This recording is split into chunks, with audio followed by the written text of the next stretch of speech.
Part 2. The next morning, my mom called me crying, saying, "Please don't cancel the engagement party yet. Your father still doesn't know." And girl, I wish that was the craziest part of the story. Because apparently my mother found out at like 6 a.m. when my sister came home drunk and started crying in the kitchen.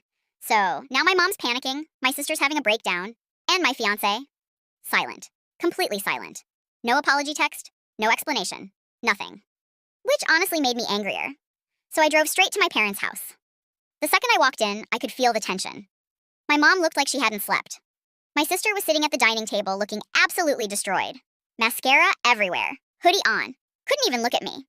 And before anyone spoke, I said, "So how long?" Silence.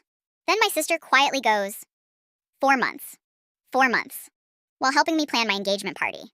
While trying on bridesmaid dresses. While taking cute sister selfies with me. Girl, I actually laughed because I was so angry I couldn't even process it. Then she starts crying harder, saying, "He said you guys were basically over already." And that's when I snapped. Because why do cheating men always act like they're trapped in a miserable prison marriage when nobody asked them to stay? I said, "Then why was he picking wedding songs last week?" No answer. Then suddenly the front door opened, and my fiance walked in, looking terrified.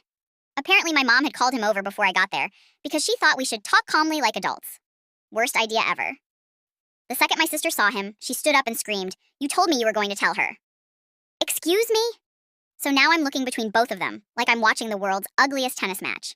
And this man, this absolute clown, goes, "I didn't know how." Didn't know how? Brother, you found many ways to cheat, though. Then the truth finally came out. Apparently, he had been telling my sister for months that he was only staying with me because our families already spent money on the wedding. Meanwhile, he was telling me my sister was immature and needed attention, playing both sides the entire time. My dad walked in halfway through the screaming and just stood there stunned.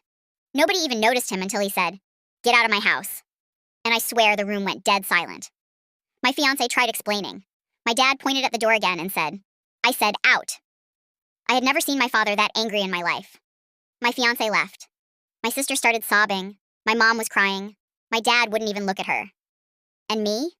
I took off my engagement ring, walked over to my sister, and dropped it on the table in front of her.